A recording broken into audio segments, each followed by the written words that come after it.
What's up, guys? JP back at you once again, bringing you guys episode number 25 in my 2017 Shelf by Shelf series.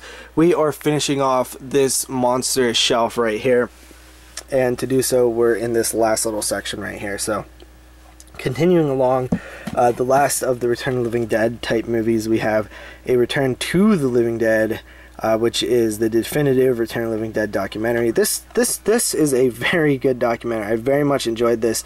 I actually bought this direct from the website when it came out. It was 20 bucks with free shipping, and it came with a signed poster up there, which I've had framed for a very long time because it was, you know, such a cool little deal there. So very happy about that. After that, we have Riding the Bullet. This was not a good Stephen King movie. There is such a weak era of Stephen King in this, like, early to mid 2000s sometimes, man. I mean, like, there's a few films that are kind of bad from this era.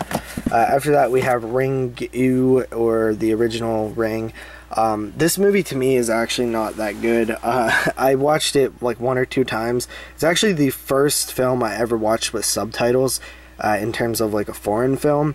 And I'm a much bigger fan of the American remake. I think it's a much stronger movie, but I do want to give this one another watch. I've always hated that the back of it is all like that thing happened where it's like all the like slipcover gets all like I don't know, like veiny almost. After that, we have The Ring, and this I got in a eBay lot at one point, and I really love this film. It was my number 2 film of 2002. It should have actually been my number 1 film because technically Frailty came out in 2001, but we ended up putting it on the 2002 list, so my list is kind of jacked up. But yeah, The Ring would be my number 1 film of 2002. It's a very, very good movie. I cannot say that much for The Ring 2. I've only watched it once, and honestly, I thought it was pretty weak. So I've actually kind of avoided revisiting it because I thought that it was just such a huge step down. And even further step down was the film Rings from this past year.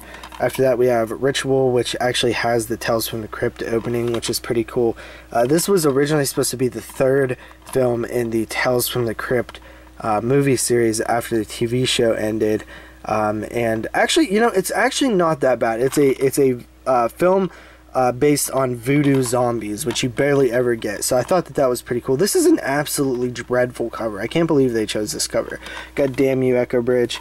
After that, we have Rodan and War of the Gargantuans. I actually thought this was one movie, but apparently it's 2 movies. It's War of the Gargantuans and Rodan.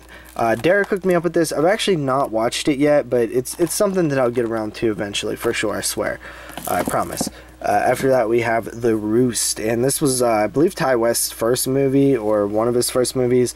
It was made for, like, Showtime or something. It's actually pretty good. Like, it's not a bad movie. It's not amazing, but I thought that it was, you know, a nice little watch, and kind of a perfect movie to throw on late at night. After that, we have Rose Red, and from what I understand, this movie has went out of print.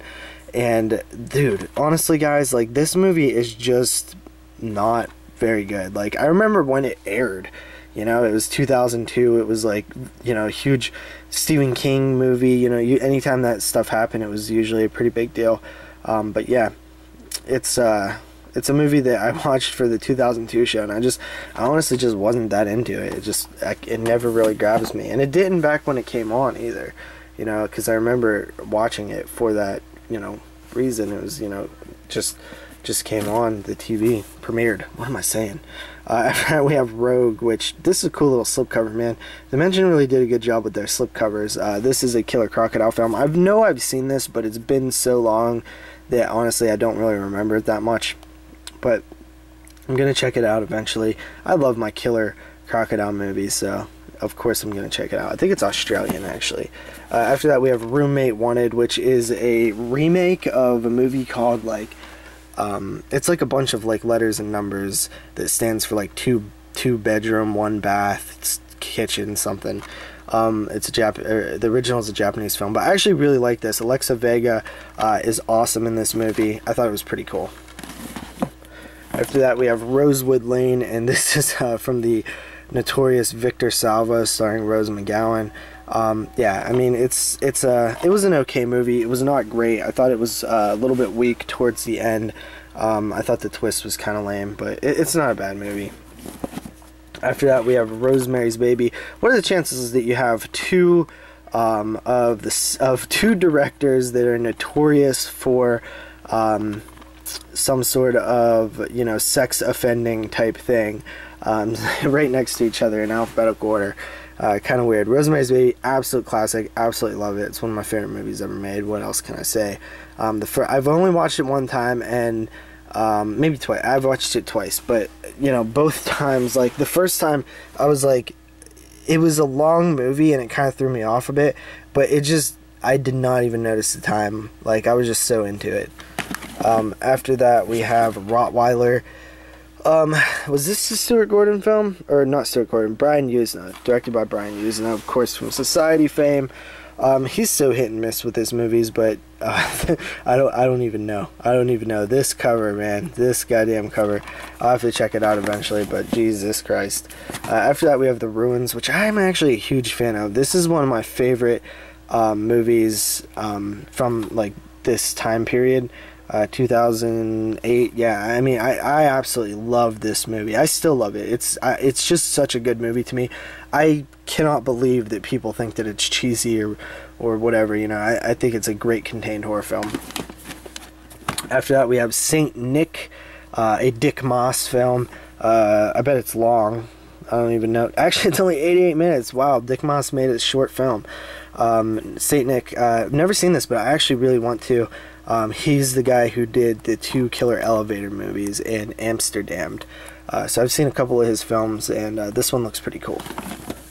After that, we have Uwe Boll's Sanctimony.